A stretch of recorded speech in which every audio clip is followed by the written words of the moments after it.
Continuing on with Gamesmaster magazine from August of 1999, we're now on the Silent Hill review, and it's already had the Silent Hill walkthrough. Can somebody tell me if Silent Hill was a popular game? Yes, it was.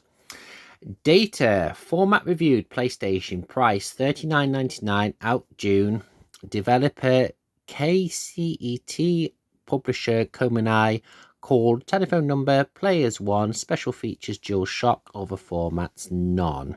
And the reviewer is a guy called David Harrison. Silent Hill, it's been our pet game for quite some time now. It's finally, well, I should start again. Silent Hill has been our pet game for quite some time. Now finally it's crunch time. Is it pant filling or simply pants? We'll step back into the darkness and find out. Small towns have always been scary places with no pizza delivery and evidence of small gene pool. Lonely travellers should best pass by. But there is one place even more terrifying than most, a place where everyone's up to no good. Chroma. Oh, Silent Hill isn't too nice either. Shouts out to Norfolk. From the mysterious opening sequence, you manage to glean that you are a single parent Harry Mason who carelessly misplaced his daughter Cheryl after crashing his Jeep. Awakening in the town of Silent Hill, you must guide Harry to find his sprog and along the way find out why Silent Hill has become such a seething pit of evil. In much the same way as Resident Evil, you take a third-person view of proceedings, watching Harry's arse scamper through the town, trying to solve the Scooby-Doo mysteries, but rather than Resident Evil's static angles, the camera free follows as you move scurridly and spirally with your true dramatic flair. Unfortunately, you're not alone in Silent Hill. There happens to be an unhealthy smattering of oddworldly beasts intent to feasting on your flesh. Consequently, you have to show your prowess in various self-defense techniques such as firearm shooting, iron bar swinging, and chainsaw slashing. But there's no gun-ho show, oh no. While the evil critters, given half a chance, are not persistent and deadly, they're not the biggest challenges. Silent Hill is a puzzle central and will challenge your intellect as much as your hand-eye coordination. And if it wasn't enough, Silent Hill is constantly flipping to its alternate dark side, enveloping your surroundings in gothic gloom, which constantly disorientates you with spiral warps and tricks. Silent Hill is indeed a challenge, but is it one you necessarily want to pay for?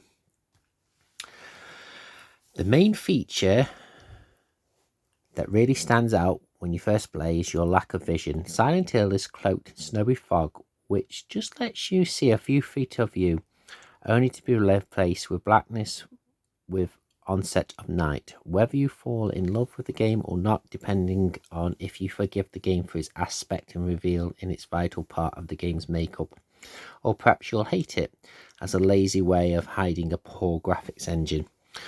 Either way, the darkness dominates the games, generating very claustrophobic opposition ambience that turns your soul into dark puddle if you play for too long.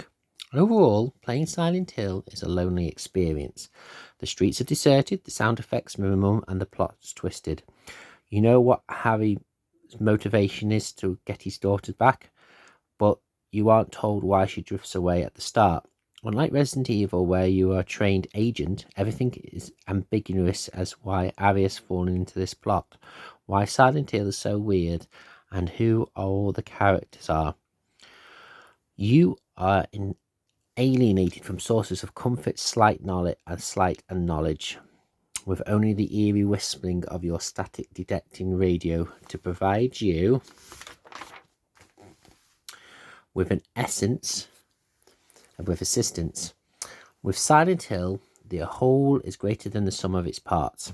If you break down the game into the usual review elements, it's hard to get enthusiastic. The graphics are very dark, and while the design is extremely substantial, the shadows obscure it so much that all in detail is lost.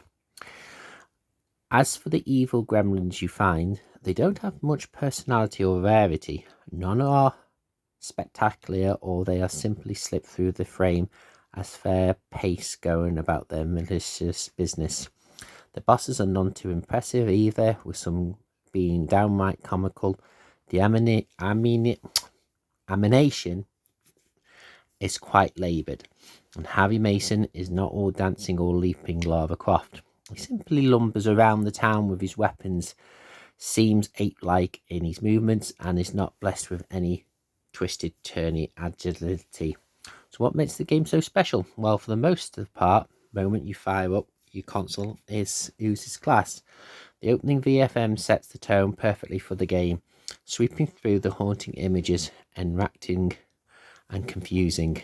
The quality of this material maintained throughout the various cutscenes, with the game which slowly draws you into the plot.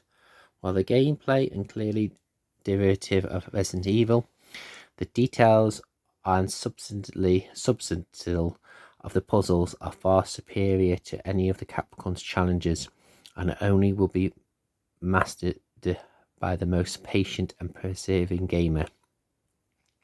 But what makes you feel stand out from the myriad of Solace sequels and the driving sims that clutter the market is the unique atmosphere.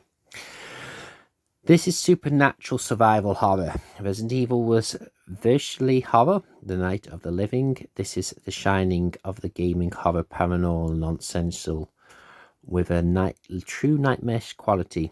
Compared to Resident Evil shot quality, this is far more scary and creepy. Consequently, the game doesn't require the spectacular rotting zombies to scare. The internal quality of the surroundings means that even the most innocent environments take on a menacing nature. The developers have clearly read the horror film manuals, turning the establishment of order and safety into the schools, hospitals, the police stations, into settings of malice. Those who like their games explosively are bought a cherry should look elsewhere. But those who don't need their games to be sugar-coated should surrender Silent Hill. Its all-consuming atmosphere. It's one that will swallow you whole, sucking you into a dark, dang, clammy world. So that's part one of the review of Silent Hill. I played it on demo. Not my cup of tea. I can see where it's coming from. But apart from that, hope you enjoyed this one.